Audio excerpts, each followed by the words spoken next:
Hello, my name is Carrie Loman and I'm going to read the opening to my crime thriller, Fallen Picture. Thank you. Part 1, Alley. There's an old saying about what comes before a fall, but I hadn't paid much attention to it until that night in July, the night when the thundering crash came out of nowhere and shook the house to its core. Everything shuddered as if the front door had slammed shut in a gale, and yet outside the night air seemed strangely tranquil. No raging wind or rustling of trees. Josh and I reared up in bed as the aftershock echoed in our ears and rumbled through the walls, bracing ourselves for something else, something far worse. But there was nothing more, just a deathly silence. "What the hell was that?" he whispered. I had no idea. I gaped into the darkness like a dummy. I couldn't imagine what it was. An intruder, a car crash, an explosion. I glanced at the clock radio in a daze. It was gone 2 a.m, but by now I was hyper awake, my eyes rapidly adjusting to the dark. Josh slipped out of bed, put on his robe and rummaged in the cupboard for the heavy torch. He clutched it like a club and gave me a wild look as he made for the door. I got up and followed him, holding onto his belt with clammy hands as we crept onto the landing, straining for the slightest movement or sound. His hot breath smothered my ear. "It came from downstairs. Someone could have broken in." My whole body cringed, flooding with sickly adrenaline.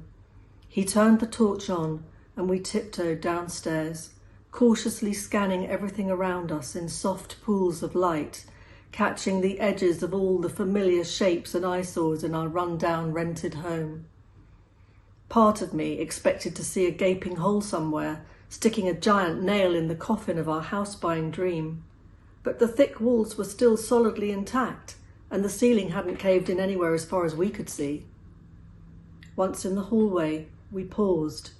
It didn't sound as though anyone else was in the house, but we couldn't be sure. There were plenty of places to hide. We checked the front door first. The security chain was still in place just as we'd left it. The old gas fire, the TV and the wiring in the living room all looked fine. I peered out of the window, half expecting to see the smouldering part of a plane, a broken fence, or the walking wounded from a car crash. But all was quiet and still in the blackness. No wind stirred or light blinked anywhere. I shrunk behind Josh as he led the way to the kitchen, torch raised at the ready. He switched on the light and we froze for a moment, then melted with relief to find that no one was there. I stood barefoot on the old tiled floor, squinting at the cupboards, while he checked the back door, the boiler and the appliances. But there was nothing wrong, and he turned to me, bewildered. There was only one room left. "It must be the dining room," he said. We retraced our footsteps back to the other side of the house, the seldom used side. The dining room had always been the coldest room, even in the summer, being north-facing and sheltered by tall trees with thick walls and no cavity insulation. According to the letting agent, it had been used as a bedroom by the owner before she went into the nursing home. Margaret Martin had been unable to get up the stairs in recent years and had relied on a wheelchair. Handrails were still fixed to the wall on either side of the toilet by the kitchen, so she could lift herself on and off the seat. The door to the dining room was shut. Josh gripped the torch and slowly opened the door, feeling along the inside wall for the switch to flick the light on. I held my breath as the door opened, and then exhaled with relief again. The room was empty. Its greying wallpaper, patterned with hideous feather-like clusters, surrounded us like a 60s bad dream. An old-fashioned teak wooden table with matching chairs sat in the middle by an ugly side cabinet, and a large window dressed with plum-coloured velvet drapes faced us. To the right of the window, on the back wall, was the dirty outline around the space where a large painting had hung.